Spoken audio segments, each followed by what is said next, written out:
If you're an incoming or returning McGill student, you'll probably write countless online exams this year. Although the true purpose is to assess your learning progress and identify gaps in knowledge, they can be a major source of stress for many students. One thing we can do to limit this source of stress is to be equipped with test-taking strategies. As someone who has written over 50 exams in the sciences, humanities, and management courses, I'll share my top test-taking strategies for McGill students. The video will be separated into two parts, tackling multiple choice exams and long answer exams specific for online students. Watch until the end to learn about helpful test-taking strategies for McGill students. Given the different forms of course delivery this year, professors may be changing the format of multiple choice exams because of classes being held online. So I'll do my best to adapt these strategies for online learning, given my term's experience of taking exams online. Because you'll likely have your notes this year, we'll focus more on the test-taking strategies that you can use while answering questions online. So my first strategy is to physically highlight the keywords in the question as you are reading them. Sometimes questions can be difficult to understand, so try to extract the true meaning of it by highlighting and then asking yourself, what is the question really asking? Another tip is that the answer in one question is sometimes given away in another question and answer stem. For instance, I've had cases where another question literally confirmed an answer to a prior question. So if you're debating between answer choices, try looking through the exam to see if any other information is given in the other questions. If two answers are almost identical except for a few words, the true answer is probably one of these options. This is because in humanities and social science courses, professors like to test whether their students can differentiate between similar concepts.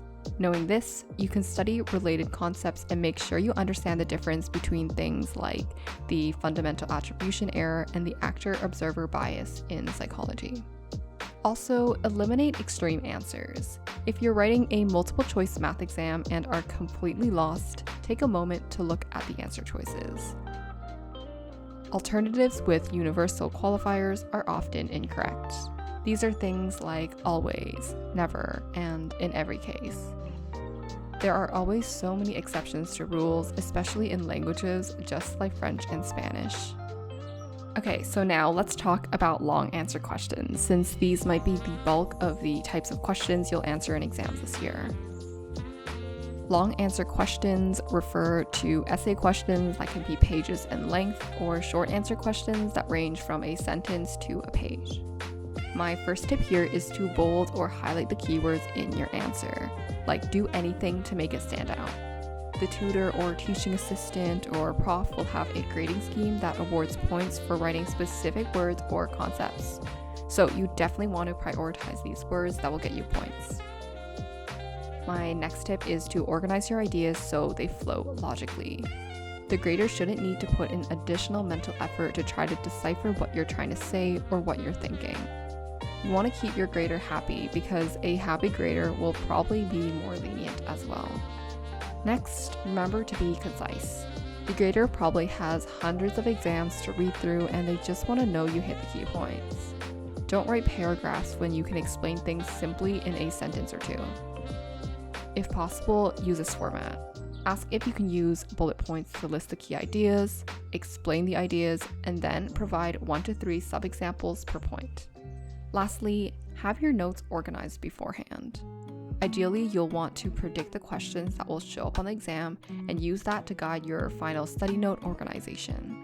The idea of this strategy is to minimize the amount of time you spend digging through your notes so that you can maximize the time spent typing your answers out. So these are my test-taking strategies for online McGill University students. The term will likely look different and we may need to adapt our strategies. Nevertheless, I hope that these test-taking tips are still helpful for you. Thank you for watching.